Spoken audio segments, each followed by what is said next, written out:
Madagascar, Afrique du Sud, reprise imminente des liaisons aériennes.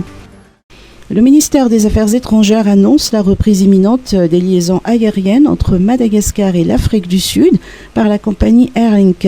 Cette reprise a été confirmée au cours d'un entretien entre le ministre malgache des Affaires étrangères, Richard Ndjimanjantu, et le président de la République sud-africaine, Cyril Ramaphosa, à la résidence officielle de Malamba Ndulfu à Pretoria. Les deux personnalités ont abordé à cette occasion la coopération bilatérale et la suspension par Madagascar de tous les vols vers et en provenance d'Afrique du Sud. En mars dernier, alors que la Grande Île avait annoncé la reprise progressive des liaisons aériennes avec l'étranger, celle avec l'Afrique du Sud avait été spécifiquement indiquée comme interdite. Un notam avait été émis par les autorités aériennes malgaches qui a été renouvelé en juin dernier.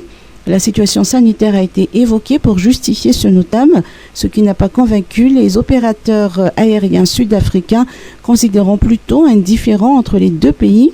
La presse sud-africaine, elle, n'a pas hésité à faire le lien entre le notam et l'affaire d'exportation illicite des 73 kilos d'or interceptés en Afrique du Sud, qui du reste n'ont toujours pas été rapatriés à Madagascar. Dans tous les cas, les relations entre les deux pays se sont normalisées, comme en témoigne cette annonce de reprise imminente des vols. Caisse nationale de solidarité pour la santé, dissoute par le Conseil des ministres. Le Conseil des ministres de mercredi a dissous la Caisse nationale de solidarité pour la santé, créée il y a 5 ans. Le ministère de la Santé publique explique cette décision par une rénovation de la politique de couverture de santé universelle. Le ministère indique que c'est toute la stratégie mise en place auparavant qui a échoué et qu'au bout de 5 ans, les résultats escomptés n'ont pas été atteints et que la gestion n'a pas été satisfaisante. De ce fait, une nouvelle stratégie en matière de couverture santé universelle sera bientôt présentée.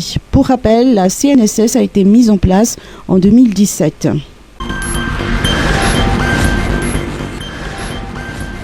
Eid al-Adha, samedi 9 juillet, décrété férié.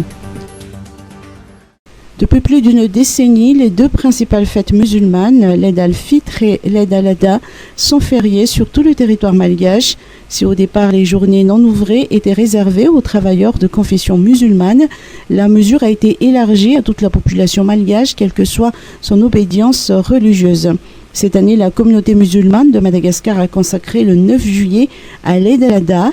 Par une lettre adressée par l'association Fikamanan Islam Malagas, le ministère du Travail, de l'Emploi, de la Fonction publique et des lois sociales confirme que ce samedi 9 juillet est férié, chômé et payé.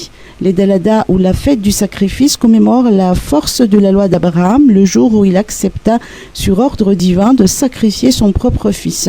Selon Oustaz Dom, responsable religieux de la mosquée des 67 hectares, cette fête marque l'achèvement du pèlerinage annuel du Hajj à la ville de la Mecque en Arabie Saoudite. L'Eid al-Adha est célébré par les musulmans du monde entier.